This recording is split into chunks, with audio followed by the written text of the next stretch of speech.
Hello നമസ്കാരം, രഞ്ജിത്ത്. ഇന്ന് പണക്കാരനാകാനുള്ള 4 മാർഗങ്ങളെക്കുറിച്ചാണ്. എളുപ്പത്തിൽ പണക്കാരനാകാനുള്ള മാർഗങ്ങൾ.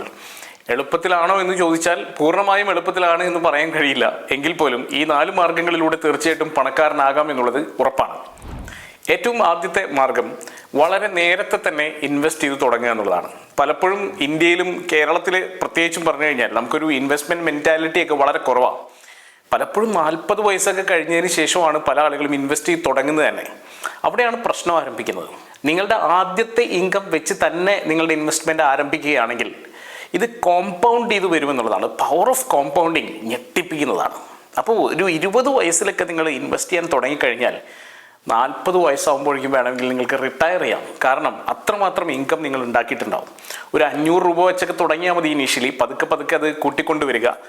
SIP ആണ് ഏറ്റവും മനോഹരമായിട്ടുള്ള മെത്തേഡ് ഇപ്പോൾ അവൈലബിൾ ആയിട്ടുള്ളതിൽ. ഈ SIPയുടെ ഒപ്പം തന്നെ SWP, അതായത് സിസ്റ്റമാറ്റിക് വിഡ്രോവൽ പ്ലാൻ കൂടി ഉണ്ടെങ്കിൽ വളരെ വണ്ടർഫുൾ ആയിട്ട് നിങ്ങൾക്കിത് മാനേജ് ചെയ്ത് കൊണ്ടുപോകാം. അപ്പോൾ നല്ല രീതിയിൽ പൈസയെ മാനേജ് ചെയ്ത് കൊണ്ടുപോകാം. ഇത് അത്ര വലിയൊരു റോക്കറ്റ് സയൻസ് ഒന്നുമല്ല. പണ്ട് കാലത്തുള്ള ആളുകൾ റിക്കറിംഗ് ഡെപ്പോസിറ്റിലും FDയിലും ഒക്കെ ഇട്ട് കൃത്യമായിട്ട് മാനേജ് ചെയ്തിട്ട് പോലും അത്യാവശ്യം ഇൻകം ഉണ്ടാക്കിയിട്ടുള്ള ആൾക്കാരുണ്ട്. അപ്പോൾ ഒന്ന് ആലോചിച്ച് നോക്കൂ. ഇപ്പോൾ നമ്മളൊരു FDയിലോ അല്ലെങ്കിൽ RDയിലോ ഒക്കെ ഇട്ട് കഴിഞ്ഞാൽ നമുക്ക് മാക്സിമം കിട്ടുന്നത് 6, 7, 8% ഒക്കെയാണ് മാക്സിമം കിട്ടുന്നത്.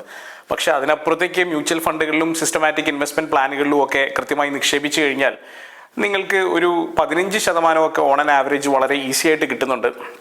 30%-ലധികം കിട്ടിയിട്ടുള്ള ഇഷ്ടംപോലെ ആൾക്കാരുണ്ട്. അപ്പോൾ നിങ്ങളൊരു ട്രേഡിങ്ങിലേക്കോ ഈ ഓപ്ഷൻസിലേക്കോ അങ്ങനെയുള്ള കാര്യങ്ങളിലേക്കോ ഈവൻ ബിറ്റ് കോയിനിലേക്കോ ഒന്നും പോകേണ്ട, അത്രയും റിസ്ക് എടുക്കേണ്ട കാര്യം പോലും വരുന്നില്ല. അത്യാവശ്യം നല്ല രീതിയിൽ നിങ്ങൾക്ക് റിട്ടേൺസ് കിട്ടാൻ. ഇനിയിപ്പോൾ നിങ്ങൾ കുറേയും കൂടിയും റിസ്ക് എടുത്തുകൊണ്ട് ഇത്തരത്തിലുള്ള ഓപ്ഷൻ ട്രേഡിംഗ് അല്ലെങ്കിൽ കുറച്ചും കൂടി അടുത്ത ലെവലിലേക്ക് പോവുകയാണെങ്കിൽ ഫോറിൻ എക്സ്ചേഞ്ച് പോലുള്ള ഫോറക്സ് ട്രേഡിംഗ് അല്ലെങ്കിൽ ബിറ്റ് കോയിൻ ട്രേഡിംഗ് പോലുള്ള കാര്യങ്ങളിലേക്കൊക്കെ, ഇപ്പോൾ ക്രിപ്റ്റോ ട്രേഡിംഗ് കുറച്ചുകൂടി ജനറലായിട്ട് പറയുകയാണെങ്കിൽ അത്തരം കാര്യങ്ങളിലേക്കൊക്കെ പോവുകയാണെങ്കിൽ നിങ്ങളുടെ ഇൻകം എന്ന് പറയുന്നത് ഹൈലി റിസ്ക്കിയാണ്. എങ്കിൽ പോലും വളരെ വലുതാകാൻ സാധ്യതയുണ്ട്. അപ്പോൾ ചുരുക്കി പറഞ്ഞാൽ നിങ്ങൾക്ക് ഒരു 5 വർഷം കൊണ്ടൊക്കെ അത്യാവശ്യം റിച്ച് ആകാനുള്ള സാധ്യതകൾ നിങ്ങളുടെ പ്രോപ്പറായിട്ടുള്ള സിസ്റ്റമാറ്റിക് ആയിട്ടുള്ള ഇൻവെസ്റ്റ്മെൻറ്റ്സ് നിങ്ങൾക്ക് തരുന്നുണ്ട് എന്നുള്ളതാണ് സത്യം. അപ്പോൾ തീർച്ചയായിട്ടും കൃത്യമായിട്ടുള്ള ഇൻവെസ്റ്റ്മെൻറ്റ് നിങ്ങളെ പണക്കാരനാക്കും. രണ്ടാമത്തേത് സ്കെയിലബിൾ ആയിട്ടുള്ള ഒരു ബിസിനസ് ഉണ്ടാക്കുക എന്നുള്ളതാണ്. കേരളത്തിൽ തന്നെ ഇഷ്ടംപോലെ ബിസിനസ്സുകൾ, ഞാൻ തന്നെ ഇടപെട്ടിട്ടുള്ള ഒരുപാട് ബിസിനസ്സുകൾ വളരെ വലിയ സ്കെയിലിലേക്ക് വളരെ ചെറിയ സമയത്തിനുള്ളിൽ ഉയർന്നു വന്നിട്ടുണ്ട്. ഇപ്പോൾ എനിക്ക് പേഴ്സണലി ഞാൻ കോട്ട് ചെയ്യുന്ന ഒരു എക്സാമ്പിൾ, മൗസി എന്ന് പറയുന്ന ഒരു അവിൽ മിൽക്കിൻ്റെ ഷോപ്പുണ്ട്. അതിൻ്റെ ഓണർ കൂടിയായിട്ടുള്ള അല്ലെങ്കിൽ ഫൗണ്ടർ കൂടിയായിട്ടുള്ള അഷർ നമ്മളുടെ ഒരു ക്ലൈൻ്റാണ്, പലപ്പോഴും ഒരു സുഹൃത്താണ്, ഒരുപാട് കാര്യങ്ങൾ ഇൻട്രാക്ട് ചെയ്യുന്ന ആളാണ്.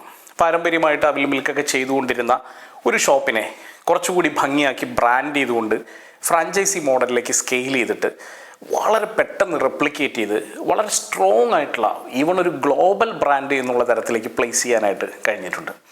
ഇതുപോലെ തന്നെ മറ്റൊരു എക്സാമ്പിളാണ് നമ്മളുടെ തന്നെ ക്ലൈൻ്റ് ആയിരുന്ന ഷാഫി, ക്ലബ് സുലൈമാനി എന്ന് പറയുന്ന എക്സൈറ്റിംഗ് ആയിട്ടുള്ള ബ്രാൻഡ്. അപ്പോൾ ഇത്തരത്തിലുള്ള ബ്രാൻഡുകളൊക്കെ വളരെ ചെറിയ രീതിയിൽ തുടങ്ങുകയും വളരെ കൃത്യമായിട്ട് ക്വാളിറ്റി ഡെലിവറി ചെയ്യുകയും ചെയ്ത് അതിനെ റെപ്ലിക്കേറ്റ് ചെയ്തിട്ടുള്ളതാണ്. അപ്പോൾ സ്കെയിൽ ചെയ്യാൻ പറ്റുന്ന ബിസിനസ്സുകൾ അല്ലെങ്കിൽ റെപ്ലിക്കേറ്റ് ചെയ്യാൻ പറ്റുന്ന ബിസിനസ് മോഡലുകൾ, ബ്രാൻഡുകൾ ഉണ്ടാക്കിയെടുക്കുക എന്ന് പറയുന്നത് തീർച്ചയായിട്ടും വലിയൊരു സാധ്യതയാണ് ധനികനാകാൻ എന്ന് പറയുമ്പോൾ ഇനീഷ്യലി ഒക്കെ നല്ല സ്ട്രഗിളിലൂടെ കടന്നു പോകേണ്ടി വരും. കൃത്യമായിട്ടുള്ള പ്ലാനുകളും സിസ്റ്റംസും ഉപയോഗിക്കേണ്ടി വരും. എങ്കിൽ മാത്രമേ റെപ്ലിക്കേറ്റ് ചെയ്യാൻ പറ്റുള്ളൂ. അവിടെയാണ് വ്യത്യാസം. പണ്ട് കാലത്തുള്ള ആളുകൾ ഒരു ഷോപ്പിൽ ചെയ്തിരുന്ന സാധനത്തിനെ സ്റ്റാൻഡേർഡൈസ് ചെയ്യുമ്പോഴാണ് നമുക്കിതിനെ റെപ്ലിക്കേറ്റ് ചെയ്യാൻ സാധിക്കുക. അപ്പോൾ പല ആൾക്കാരും ചോദിക്കാറുണ്ട്, എന്തിനാണ് നിങ്ങൾ കൺസൾട്ടൻ്റെ അടുത്തൊക്കെ പോകുന്നതെന്ന് ചോദിച്ചാൽ ഇതിനെങ്ങനെയാണ് സ്റ്റാൻഡേർഡൈസ് ചെയ്യുക, ഇതിൻ്റെ പ്രോസസ്സുകൾ എങ്ങനെയാണ് സെറ്റ് ചെയ്യുക, ഇങ്ങനെയുള്ള കാര്യങ്ങളൊന്നും ഒരു ഓൺട്രപ്രണർക്ക് അറിഞ്ഞുകൊള്ളണം നിർബന്ധമില്ല. അതിൻ്റെ ബ്രാൻഡിങ്ങിൻ്റെ ചില വളരെ മൈന്യൂട്ടായിട്ടുള്ള ഡീറ്റെയിൽസ്, ഇത്തരം കാര്യങ്ങൾക്കൊക്കെ കൺസൾട്ടൻസ് ആവശ്യമാണ്. അപ്പോൾ കൺസൾട്ടൻസിൻ്റെ സഹായത്തോടു കൂടി തന്നെയാണ് ഇത്തരത്തിലുള്ള ബ്രാൻഡുകളൊക്കെ വളരെ വലുതായിട്ടുള്ളത്. തീർച്ചയായിട്ടും അത് വലിയൊരു ഓപ്ഷൻ തന്നെയാണ്. സ്കെയിലബിൾ ആയിട്ടുള്ള ഒരു ബിസിനസ് ചെയ്യുക, അടുത്ത ലെവലിലേക്ക് വളരുക. മൂന്നാമത്തെ ഓപ്ഷൻ റിയൽ എസ്റ്റേറ്റ് ഇൻവെസ്റ്റ്മെൻറ്റുകളാണ്. അപ്പോൾ റിയൽ എസ്റ്റേറ്റ് നമുക്കറിയാം, നമ്മുടെ നാട്ടിൽ ഏറ്റവും അധികം പണക്കാരെ ഉണ്ടാക്കിയിട്ടുള്ളത് റിയൽ എസ്റ്റേറ്റ് ബിസിനസ്സാണ്.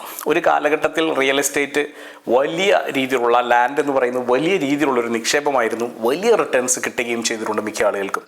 പക്ഷേ ഇപ്പോൾ അത് അത്ര ഇൻട്രസ്റ്റിംഗ് ആയിട്ടുള്ള എക്സൈറ്റിംഗ് ആയിട്ടുള്ള ഒരു ബിസിനസ് ഓപ്പർച്യൂണിറ്റി ആയിട്ട് കേരളത്തിൽ ഒരു പക്ഷേ നിങ്ങൾക്ക് തോന്നുന്നുണ്ടാവില്ല. പക്ഷേ നമ്മളിതിനൊരു ഗ്ലോബൽ ലെവലിലാണ് കണ്ടത്. കേരളത്തിൽ ഇത് അട്രാക്റ്റീവ് അല്ലാത്ത ഓപ്പർച്യൂണിറ്റി ആയിരിക്കാം ഒരു പക്ഷേ ഈ സമയത്ത്. പക്ഷേ ഇതേ സമയത്ത് തന്നെ ഗൾഫിലേക്ക് നോക്കിയാൽ ദുബായ് പോലുള്ള സ്ഥലങ്ങളിൽ റിയൽ എസ്റ്റേറ്റ് വളരെ അട്രാക്റ്റീവായിട്ട് വളരെ സ്ട്രോങ് ആയിട്ട് ബൂം ചെയ്തുകൊണ്ടിരിക്കുന്ന ഒരു കാലഘട്ടമാണ് എന്ന് നമുക്ക് കാണാൻ കഴിയും. ഈ കുറച്ച് കാലങ്ങൾക്ക് മുമ്പ് ചൈനയിൽ ഇത് വലിയ അട്രാക്റ്റീവായിട്ടുള്ളൊരു സംഭവമായിരുന്നു. ജപ്പാനിൽ ഓപ്പർച്യൂണിറ്റീസ് ഉണ്ട് പല സ്ഥലങ്ങളിലും. പല രാജ്യങ്ങളും വളരെ ഓപ്പൺ ആയിക്കൊണ്ടിരിക്കുക, ആർക്ക് വേണമെങ്കിൽ സ്ഥലം മേടിക്കാവുന്ന തരത്തിലേക്കൊക്കെ ഓപ്പൺ ആയിക്കൊണ്ടിരിക്കുന്നു. ചുരുക്കി പറഞ്ഞാൽ റിയൽ എസ്റ്റേറ്റിനെ കാണേണ്ടത് ഒരു ഗ്ലോബൽ ലെവലിലാണ്. അപ്പോൾ ചെറിയ ലെവലിൽ കാണുന്നതുകൊണ്ടാണ് പലപ്പോഴും റിയൽ എസ്റ്റേറ്റ് ഒരു ഓപ്പർച്യൂണിറ്റി ആണോ എന്ന് തോന്നുന്നത്.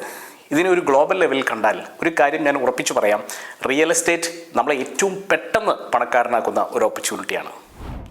അടുത്തത് ഹൈ ഇൻകം സ്കിൽസ് പഠിച്ചെടുക്കുക എന്നുള്ളതാണ്. ചില കാര്യങ്ങൾ വളരെ കുറച്ച് ആളുകൾക്ക് മാത്രമേ അറിയുന്നുണ്ടാവുള്ളൂ.